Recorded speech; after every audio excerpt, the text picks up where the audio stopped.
Bella a tutti ragazzi, benvenuti ad un nuovo video rispetto al mercato. Battaglia napoletano, come state? Spero tutto bene. In questo video che più o meno uscirà verso le 10, 10 e mezza più o meno. Se tutto va bene lo farò poi uscire prima. Però vabbè. Allora, in questo contenuto vi andrò a parlare della classifica della Serie A 25-26 giornata alla nona giornata alla 12ª giornata di Serie A. Allora, prima di incominciare col video, vi dico una cosa che forse magari qualcuno non sa e roba varia. Allora, oggi è il compleanno, tra virgolette, non è proprio il compleanno, perché il compleanno fu questo mese di novembre, però se non sbaglio agli inizi, se non mi sbaglio, il compleanno cioè dell'anniversario della morte di Diego Armando Maradona, che oggi, da oggi sono passati ben 5 anni dalla sua morte. È morto precisamente il 25 novembre 2020. E oggi appunto 25 novembre 2025 si festeggia, non è proprio una festività, però sì, diciamo oggi è l'anniversario di Maradona. Però vabbè, allora incominciamo come sempre, dalla 20ª squadra della serie. Allora, la 20ª abbiamo il Verona con 6 punti. Verona che non vuole esonerare Paolo Zanetti, vuole diciamo dargli un po' di fiducia in più, magari facendo passare altre 2 o 3 giornate, vedere come va, si diciamo inizia a vincere portando a casa qualche vittoria, e se no decide di esonerarlo. Vabbè, poi abbiamo la Fiorentina al 19° posto con 6 punti, a pari punti del Verona. La Fiorentina che cioè, io sono sempre più scioccato dalla Fiorentina.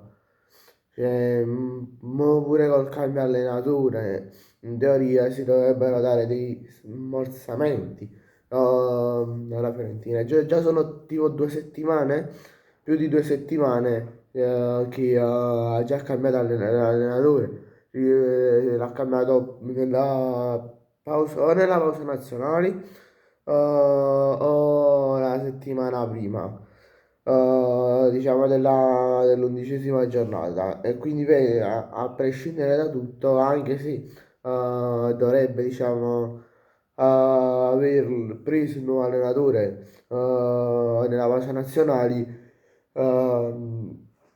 diciamo che l'allenatore ha avuto tutto il tempo di conoscere la squadra, di allenare la squadra, magari qualcuno che non è andato in nazionale. Diciamo che la maggior parte dei giocatori non è andato in nazionale, magari solo Ken e qualche giocatore giovane come tipo Pietro Comuzzo, se non sbaglio, che lo voleva anche in Napoli, se ve lo ricordate. Però vabbè.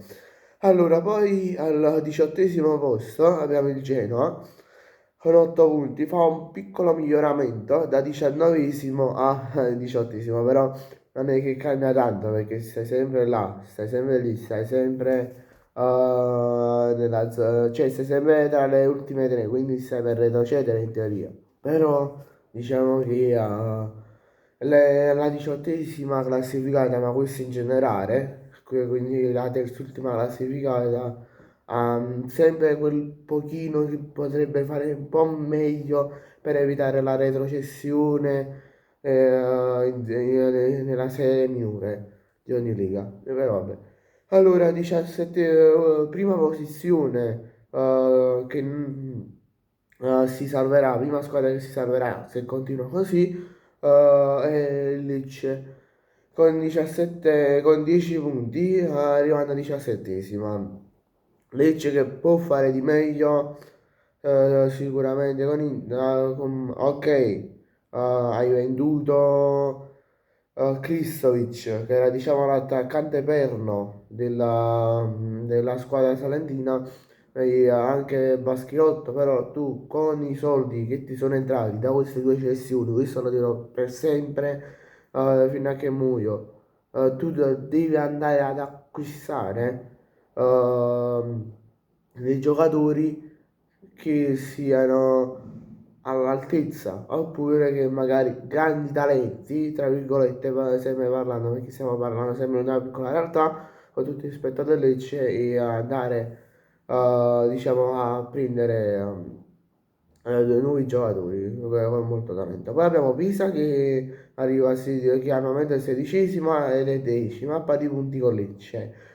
Eh, Diciamo che cioè, ha visto a 10 punti perché ieri ha pareggiato, era a 9 punti, invece se vinceva poteva pure puntare a posizioni più alte come 14ª posizione, però penso che i tifosi del Pisa e pure i giocatori si arrangino così, perché contro il Sassuolo è pure un pareggio è ben che meritato, perché sia il Pisa che il Sassuolo giocano molto bene. Poi Parma la ritroviamo quindicesima a 11 punti. Diciamo che più o meno queste sono le posizioni del Parma: quattordicesima, quindicesima, minimo, massimo, 13ª, però non vorrei esagerare. Poi 14º Cagliari ad 11 punti, stesso discorso per il Parma, e non mi voglio stare a dilungare col video perché già stava durando troppo, però vabbè. Poi abbiamo la 13ª posizione, ritroviamo l'Atalanta con 13 punti, stesso discorso pari pari per il Lecce, perché è andata a vendere è andata a vendere Retegui in Arabia, 68 milioni e mezzo più o meno. Tu dovevi andare a prendere o un giocatore allo stesso livello, oppure un giocatore che ti può essere tempo come ha fatto Retegui. In una stagione ti può esplodere, cioè ti può diventare il capocannoniere. Se l'Atalanta andava ad acquistare Giacomo Raspadori, faceva bene, magari inseriva in uno scambio, faceva scati, io ti do Lookman e tu mi dai al Napoli, diceva io ti do Lookman e tu mi dai Raspadori, però tu mi devi dare anche una ventina di milioni, perché la valutazione di Raspadori ai tempi quando stava al Napoli era più o meno di 30 milioni. Poi 12ª posizionata Torino con 14 punti, 11ª Cremonese con 14, Udinese decima con 15, più o meno quelle sono le posizioni dell'Udinese. Poi abbiamo il Sassuolo 17ª, nona, scusatemi, con 17 punti. Diciamo che io lo dirò, se il Sassuolo continua così, io lo dirò per sempre come la Cremonese. Stanno facendo un grandissimo campionato, nessuno se l'aspettava che una squadra appena promossa in Serie A arrivi nona. Cioè, almeno uno si aspetta un po' come il Pisa che arriva o tra le tre retrocesse, oppure magari 16ª, 17ª, massimo 15. Però penso che i tifosi del Sassuolo in questo momento siano molto contenti. Lazio 18, nona e ottava, scusate, con 18 punti. La Lazio che deve migliorare, perché la zona Europa non è che è lontanissima, cioè l'Europa League ha 21,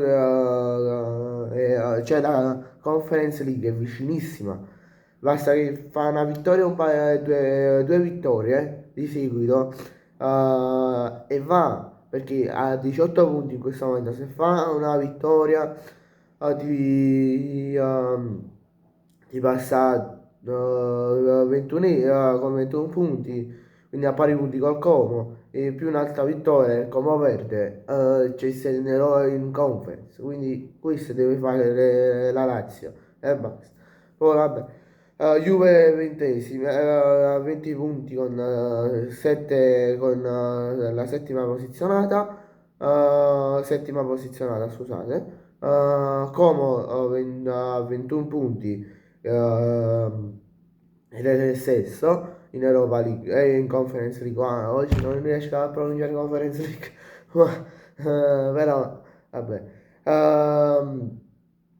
Poi, diciamo il Como se vuole ripetere la scorsa stagione, che se ve lo ricordate è arrivato ottavo, a sperare in un'Europa League, perché secondo me al momento il Como può arrivare massimo in Europa League.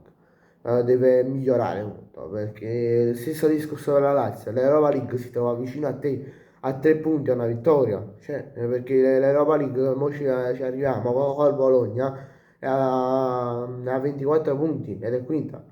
Vabbè. Quinta posizionata Bologna appunto con 24 punti.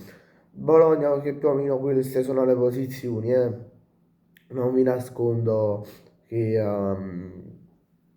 me l'aspettavo, ma me l'aspettavo. Poi vabbè, quarta posizionata Inter con 24 punti, che perde il derby in modo clamoroso, essendo che ha sbagliato il rigore, troppi calci d'angolo, vabbè, però vabbè. Terzo Napoli 25 punti, a pari punti col Milan che è secondo, sempre con 25 punti, però c'è la distanza dei gol presi, perché il Milan ha meno gol presi rispetto al Napoli. Non mi ricordo che il Napoli ne ha presi circa 9 in totale in campionato, però tipo il Milan ha preso 5-6, una cosa del genere, però vabbè. Roma prima 27 punti che vince la sua partita, ma adesso non mi ricordo contro chi, però diciamo che la Roma sta sorprendendo con Gasperini che ha trovato la sua quadra perfetta secondo me. Poi quando se ne andrà da Roma, non so quando, non glielo auguro ai tifosi della Roma, secondo me non riuscirà a replicare quello che ha fatto con l'Atalanta e con la Roma. Diciamo che secondo me Roma, tempo arrivare fino alla 15esima, 16esima, massimo 19esima, quindi a metà campionato e cadrà. Secondo me, non dico perché sono tifoso del Napoli e tutto, ovviamente io auguro il meglio ai tifosi della Roma, però secondo me massimo 19esima giornata e cadranno. Bene ragazzi, grazie a tutti per la visione, ci vediamo in un prossimo video, mi raccomando iscrivetevi al canale e lasciate un bel like, ciao!